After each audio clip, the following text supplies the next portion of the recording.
Aujourd'hui, nous allons à la rencontre non pas d'un animal en voie d'extinction, mais d'un animal en voie d'apparition. En effet, comme vous pouvez le voir sur ce graphique, le geek était encore extrêmement rare dans les années 50. Mais d'année en année, le geek prospère. Le geek est une espèce qui se reproduit en masse depuis quelques décennies seulement, alors qu'il n'a quasiment jamais de rapport sexuel.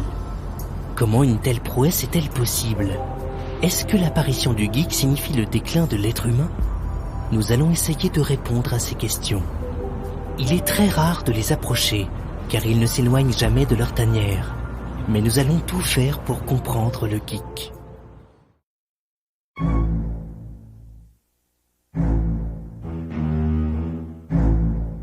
Nous voici dans un habitat standard de geek.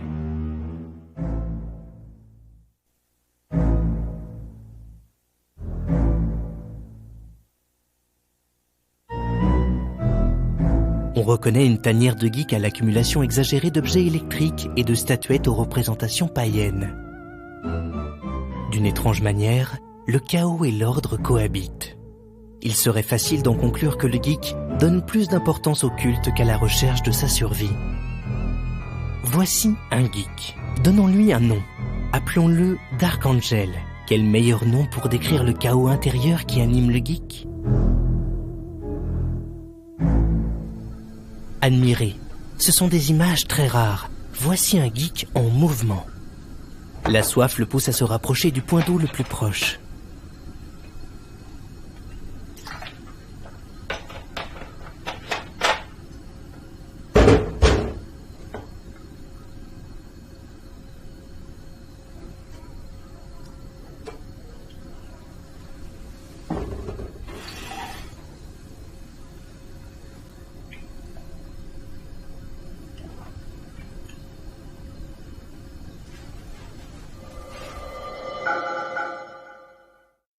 Regardez Dark Angel, qui s'adonne à son occupation favorite.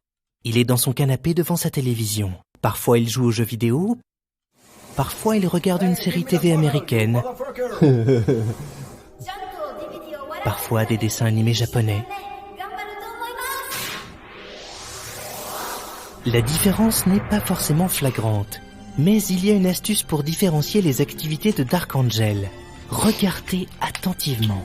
Lorsque Dark est muni de cet instrument, il joue à la console.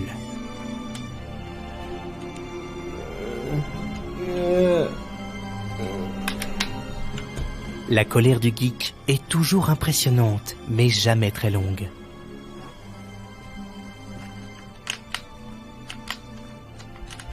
C'est exceptionnel. Regardez, aucune équipe de tournage n'avait réussi à avoir de telles images. Une femelle vient d'entrer dans la tanière. Ce n'est pas une femelle geek, mais la reproduction entre le geek et une femelle d'une autre espèce n'est pas impossible, même si techniquement très rare. Nous allons peut-être comprendre comment le geek se reproduit.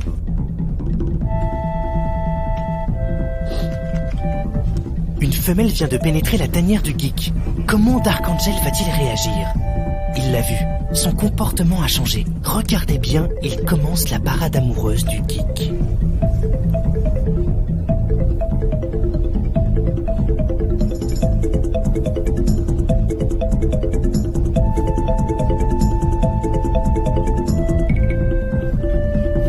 Ça va ?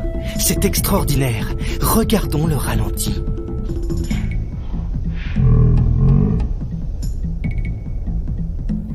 Ouais, ça va ? La parade amoureuse du geek peut prendre des années pour n'aboutir à aucune relation sexuelle. Mais comme son cousin l'être humain, le geek aime montrer sa force à sa femelle. Eh, t'as vu, j'ai le perso le plus puissant à Phantasy Star Online. C'est vrai ou pas ? Ouais, ça m'a pris 6 semaines. Waouh. C'est super, mais comme je comprends pas trop ce que tu dis, ben, je m'en fous.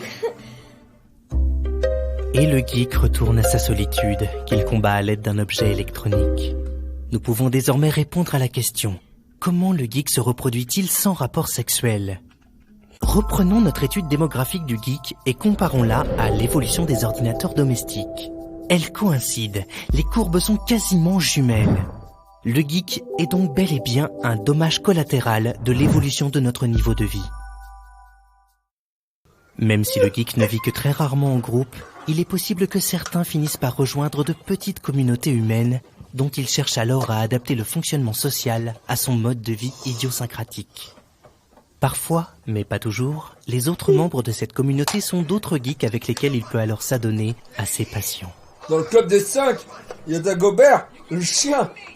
Dans le dernier histoire, il reniflait le cul de la chienne des volants de tableau.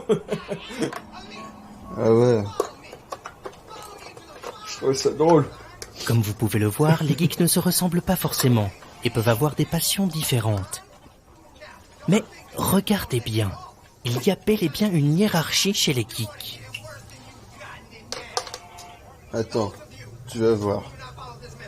Épisode pilote, La Cage, Ils étaient des millions, Charlie X, L'homme dépasse l'homme, L'équipage en folie, L'imposteur. Nous voyons très bien le mal dominant et le mal dominé. Les étudiants, Les voleurs d'esprit, Fausse manœuvre, La ménagerie 1, La ménagerie 2.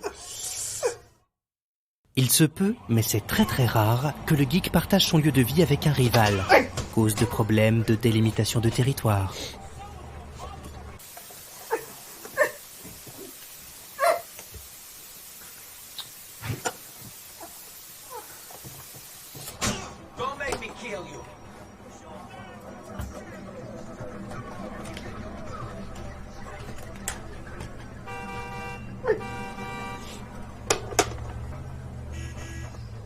Mais il y a une chose face à laquelle tous les geeks sont égaux.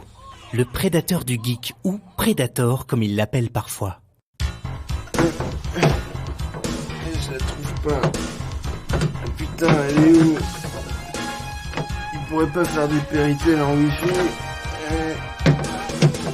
Ah, j'ai trouvé. C'est pas le bon sens, ça rentre pas. Et je vais mourir.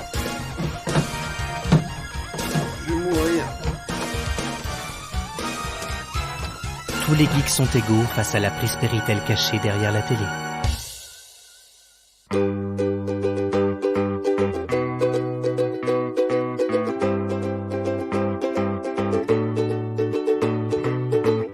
Sunny side of my